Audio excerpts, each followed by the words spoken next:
নমস্কাৰ মহিশুৰা অসমীয়া সাহিত্য চৰ্চা মঞ্চ পোহৰ জোনাকী প্ৰথম বৰ্ষপূৰ্তিৰ প্ৰাক্ষণত মোৰ আন্তৰিক অভিনন্দন জ্ঞাপন কৰিলোঁ। গুৱাহাটীৰ পৰা মই ৰীণু দেৱী গোস্বামীয়ে সুগন্ধি পখিলাৰ কবি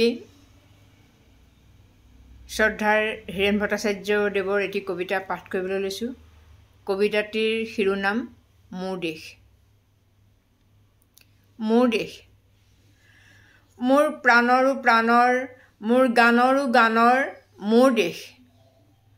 মোৰ প্ৰতিটো কামে, মোৰ প্ৰতিটো চিন্তাই এই দেশৰ বুকুত ৰচে শইচ সোণোৱালী ভৱিষ্যতৰ সপোন। মোৰ জীৱনৰ আহে আহে, মোৰ যৌৱনৰ কোহে কোহে সেই সপোনৰ কলৰোল। দেশে দেশে দেশ আছে, এনে বহু দেশৰ অৰঙে দৰঙে মই ঘূৰিছোঁ। বহু বন্ধুৰ সতে হাতে হাতে হাত ধৰি ফুৰিছোঁ। কেতিয়াবা সাগৰ পাৰত, কেতিয়াবা খেজুৰ তলত, নতুবা পাহাৰতলিত খন্তেক জিৰাইছোঁ। বন্ধুৰ সতে প্ৰাণ খুলি প্ৰাণৰ কথা পাতিছোঁ। তাৰ পিছত আকৌ আৰম্ভ কৰিছোঁ নতুন যাত্ৰা। এনে বহু যাত্ৰাৰ শেষ মোৰ দেশ, যাৰ বুকুৰ উমে মোক দিছে ভাল পোৱাৰ আনন্দ, যৌৱনৰ প্ৰাচুৰ্য, জীৱনৰ নতুন অৰ্থ।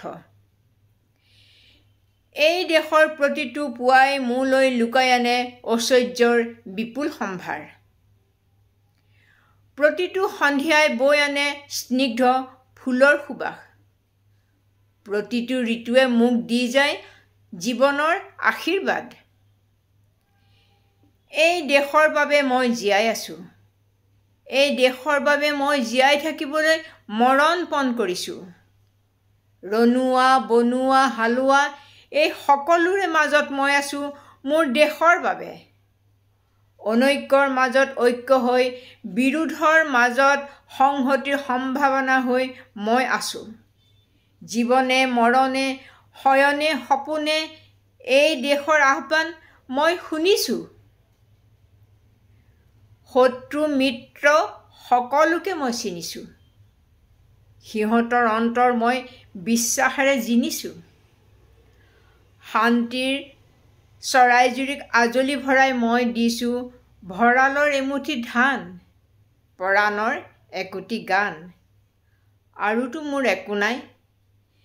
মোৰ দেশ মোৰ কল্লোলিত সপোনৰ উত্তাল তৰংগই মোক লৈ যায় গভীৰৰ পৰা গভীৰতলৈ, আদৰ্শৰ কঠিন পৰ্বত মূললৈ।